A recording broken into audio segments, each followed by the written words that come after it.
मती रची सुसमाचार अध्याय 20। बारी के मजदूरों का दृष्टांत। स्वर्ग का राज्य किसी गृहस्वामी के समान है जो सबेरी निकला कि अपनी दाख की बारी में मजदूरों को लगाए। उसने मजदूरों से 1 दिनार रोज पर ठहराया और उन्हें अपनी दाख की बारी में भेजा। फिर एक पहर दिन चढ़े उसने निकलकर अन्य लोगों को बाजार में बेकार खड़े देखा और उनसे कहा, तुम भी दाख की बारी में जाओ और जो कुछ ठीक है तुम्हें दूंगा। अतः वे भी गए। फिर उसने दूसरे और तीसरे पहर के निकट निकलकर वैसा ही किया। 1 घंटा दिन रहे उसने फिर निकलकर दूसरों को खड़े पाया और उनसे कहा, तुम क्यों यहाँ दिन भर बेकार खड़े रहे? उन्होंने उससे कहा, इसलिए कि किसी ने हमें मजदूरी पर नहीं लगाया।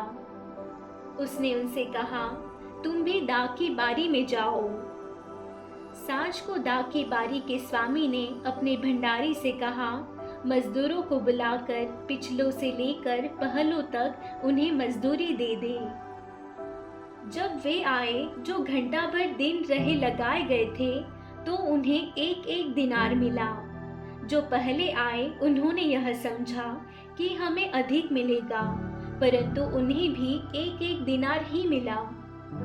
जब मिला तो वे गृहस्वामी पर कुड़कुड़ा के कहने लगे, इन पिछलों ने 1 ही घंटा काम किया और तूने उन्हें हमारे बराबर कर दिया, जिन्होंने दिन भर का भार उठाया और धूप सही। उसने उनमें से एक को उत्तर दिया, हे मित्र, मैं तुझसे कुछ अन्याय नहीं करता। क्या तूने ही मुझसे 1 दिनार न ठहराया था? जो तेरा है उठा ले और चला जा। मेरी इच्छा यह है कि जितना तुझे दूं उतना ही इस पिछलों को भी दूं। क्या यह उचित नहीं कि मैं अपने माल से जो चाहूँ सो करूँ? क्या मेरे भले होने के कारण तू बुरी दृष्टि से देखता है? इसी रीति से जो पिछले हैं वे पहले होंगे और जो पहले हैं वे पिछले होंगे। अपनी मृत्यु के विषय यीशु की तीसरी भविष्यवाणी।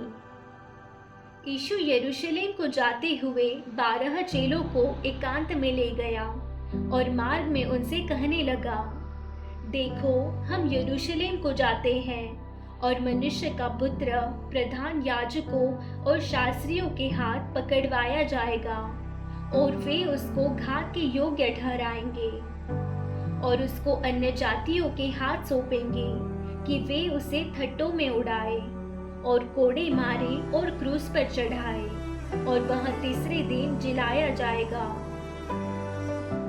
एक माँ की विनती।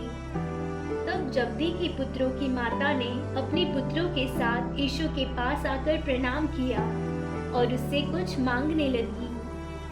उसने उससे कहा, तू क्या चाहती है?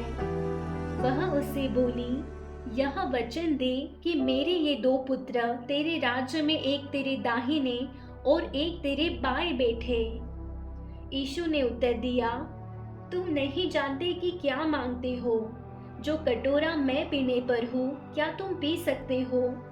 उन्होंने उससे कहा, पी सकते हैं। उसने उनसे कहा, तुम मेरा कटोरा तो पियोगे, पर अपने दाहिने और बाएं किसी को बैठाना मेरा काम नहीं, पर जिनके लिए मेरे पिता की ओर से तैयार किया गया उन्हीं के लिए है।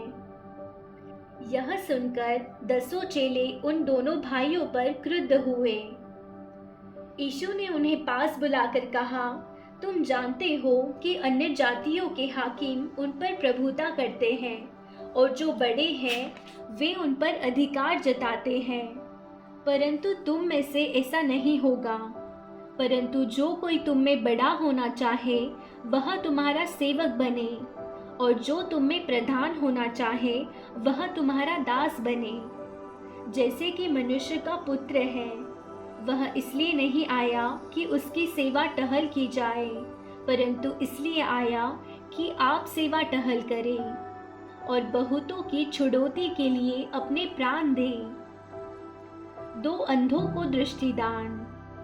जब वे यरीहो से निकल रहे थे तो एक भीड़ उसके पीछे हो ली और दो अंधे जो सड़क के किनारे बैठे थे यह सुनकर कि यीशु जा रहा है, पुकार कर कहने लगे, हे प्रभु, दाऊद की संतान, हम पर दया कर। लोगों ने उन्हें डांटा कि चुप रहे, पर वे और भी चिल्लाकर बोले, हे प्रभु, दाऊद की संतान, हम पर दया कर। तब यीशु ने खड़े होकर उन्हें बुलाया और कहा, तुम क्या चाहते हो कि मैं तुम्हारे लिए करूं? उन्होंने उससे कहा, हे प्रभु, यह कि हमारी आंखें खुल जाए। यीशु ने तरस खाकर उनकी आंखें छुई और वे तुरंत देखने लगे और उसके पीछे हो लिए।